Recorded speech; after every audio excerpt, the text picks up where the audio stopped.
What? They glide from our mouths like whispers in the wind, changing realities, twisting facts, and altering perceptions. Some lies are modest, innocent fabrications, uttered to preserve sentiments or avoid controversy. Others are poisonous, spinning elaborate webs of deception that trap the unknowing. But what genuinely motivates a person to lie?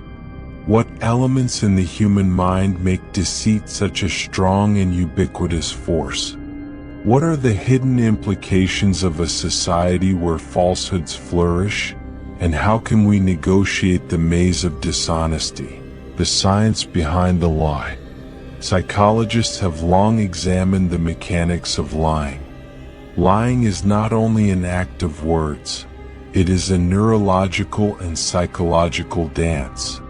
The prefrontal cortex, the part of the brain responsible for decision-making, plays a critical role in deception. When a person lies, their brain exerts more work than when they speak the truth. Cognitive resources are strained while the liar fabricates a plausible tale, guarantees consistency, and suppresses the shame that may follow. The more the deceit, the higher the cognitive strain. Interestingly, chronic liars exhibit changes in brain anatomy. Studies reveal that those who regularly lie may have more white matter in their prefrontal cortex. White matter being responsible for connections across multiple brain areas. This greater connectedness may help liars to be more skilled at generating lies without looking suspicious. Furthermore, evidence suggests that lying grows easier with experience. The brain adjusts to deceit, and the initial stress reaction reduces with time. Lying is not merely a social construct. It is a cognitive function firmly rooted in human nature. The capacity to mislead needs complicated mental processing, working memory, and emotional management. It is, in essence, an evolutionary tool that has developed with mankind itself. The evolutionary edge of deception. Lying is not specific to humans. The animal realm is replete with deceit. Chameleons alter their colors to fit into their environment. Birds mimic injury to attract predators away from their nests. Even primates mislead one another to obtain access to food or mates. This evolutionary benefit shows that lying is ingrained into survival. For humans, lying has gone beyond simply survival. It has become an instrument for power, persuasion, and control. Politicians employ deceit to obtain public favor. Businesses misuse information to maximize sales. Con artists use the flaws of their victims to obtain cash. The ability to lie skillfully may give social and monetary rewards, making it a talent developed by people who attempt to control others. Children begin lying at an early age, frequently as a method of escaping punishment or earning favor. This early exposure to lying fosters the perception that dishonesty might be useful. As we develop, the falsehoods become more complex, their goals more deliberate. The development of dishonesty is not simply biological. It is profoundly ingrained in cultural and social institutions as well. The many faces of deception. Not all falsehoods are created equal. Psychologists divide falsehoods into numerous types.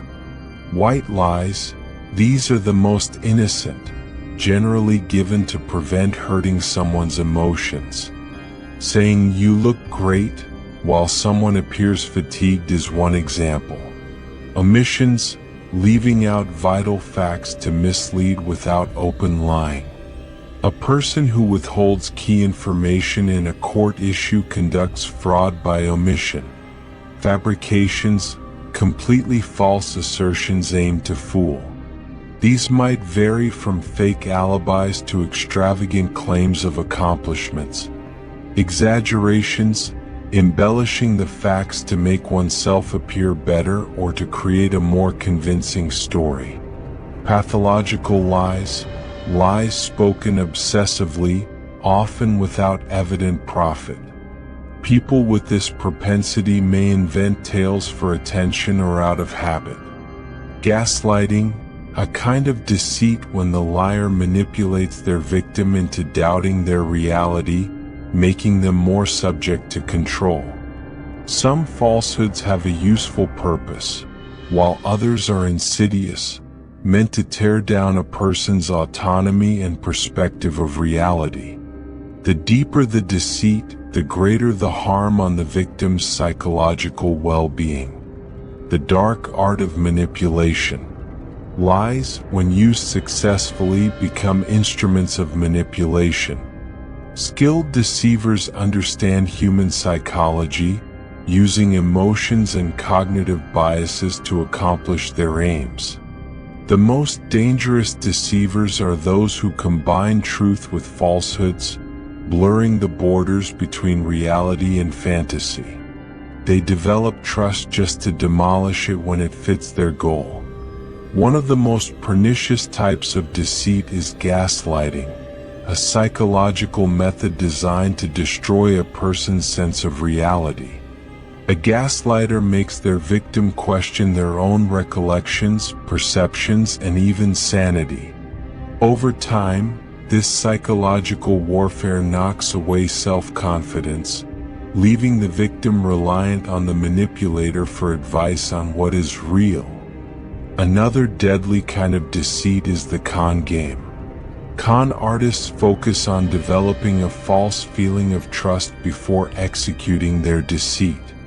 They realize that individuals are more inclined to trust falsehoods when they coincide with their goals, fears, or prejudices. By exploiting psychological flaws, they draw their victims into traps where the reality is little more than an illusion. Why do we fall for lies? Despite our intellect, human beings are extraordinarily vulnerable to deceit. Our cognitive biases render us susceptible. We believe what we want to believe. We trust those who look assured. We think individuals are typically honest because society relies on an implicit pact of trust. The truth bias is one such susceptibility. It relates to our fundamental desire to presume that others are speaking the truth. This bias is crucial for social cohesiveness, but it also makes us easy targets for liars. Confirmation bias also plays a role. We prefer to embrace information that supports our current views while discarding material that opposes them. A clever liar uses this by giving their victims precisely what they want to hear. Emotions impair our judgment. Fear, hope, love, and desperation may overpower reasoning, making us cling to soothing falsehoods rather than harsh facts. The more emotionally charged a situation, the simpler it is for falsehood to take hold. The ethics of lying. Is lying always wrong? The morality of lying is a debatable question. While falsehoods may do damage, they can also function as shields. A doctor may lie to a dying patient to bring consolation. A parent may lie to safeguard a child's innocence. Soldiers utilize deceit in combat to outmaneuver their enemy. Philosophers like Immanuel Kant say that lying is always bad, since it erodes trust and moral integrity. Others, like Machiavelli, think that deceit is a crucial instrument in power and control. In actuality, morality frequently resides in shades of gray, where purpose and outcome define whether a lie is permissible. The ultimate question: can we ever escape deception? Deception is a fundamental aspect of human nature. It occurs in politics, business, relationships, and even inside ourselves. We lie to others, but arguably the biggest deception is the one we build for ourselves. The tales we make to protect our egos, explain our acts, and give purpose to our life. By understanding the psychology of lying, we may become more discriminating, less vulnerable to manipulation, and more cognizant of the delicate dance between truth and illusion. Lies are omnipresent, but only the discerning will perceive them for what they actually are.